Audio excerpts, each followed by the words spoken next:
ঈদ মানেই উৎসব, ঈদ মানেই সিনেমা, আর টলিউডের ঈদ মানেই শাকিব খান। কিন্তু এবার ঈদের লড়াইয়ে শুধু শাকিব নন, আছেন আরও দুই শক্তিশালী প্রতিদ্বন্দ্বী, আফরান নিশো ও সিয়াম আহমেদ।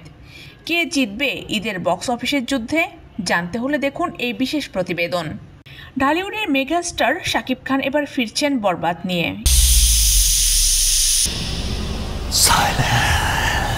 এটি এক হিংস্র গল্প, যেখানে শাকিবকে দেখা যাবে গ্যাংস্টার বাবার বুকে যাওয়া ছেলের চরিত্রে।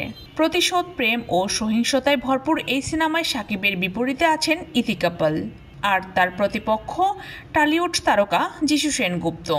প্রকাশিত টিজার ও গানে সিনেমাটির প্রতি দর্শকদের আগ্রহ তুঙ্গে। এবারও ঈদের শাকিব তার রাজত্ব ধরে রাখতে পারবেন তো? অন্যদিকে ছোট পর্দার রাজা আফরান নিশো আবারও চরিত্র নিয়ে পরীক্ষা চালিয়েছেন। সুরঙ্গ দিয়ে দর্শকের মন জয় করা নিশো আসছেন তার দ্বিতীয় সিনেমা দাগি নিয়ে।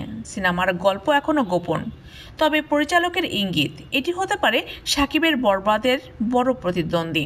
সিনেমাটিতে নিশোর বিপরীতে থাকছেন তমা মির্জা, সঙ্গে আছেন নারা বিনতে কামাল, রাশেদ মামুন অপু। এবারের ঈদে আরও এক চমক সিয়াম আহমেদের জঙ্গলি। দীর্ঘ 2 বছর পর বড় পর্দায় ফিরছেন সিয়াম। প্রেম, প্রতিশোধ আর বুনোরূপে সিয়ামের এই সিনেমায় আছেন শবনম বুবলি ও প্রার্থনা ফারদিন দিঘি। টিজার বলছে, প্রেমিকের সঙ্গে ঘটে যাওয়া এক ঘটনা বদলে দেয় তার জীবন। সে হয়ে ওঠে জঙ্গলি। সিয়ামের নতুন লুক আর গল্প দর্শকের মধ্যে ব্যাপক আগ্রহ তৈরি করেছে। একদিকে শাকিব খানের রাজত্ব ধরে রাখার লড়াই, অন্যদিকে নিশোর নতুন চ্যালেঞ্জ আর সিয়ামের নতুন রূপ। কে হবে এবারের ঈদের বক্স অফিসের রাজা, সেটার অপেক্ষায় দর্শকরা।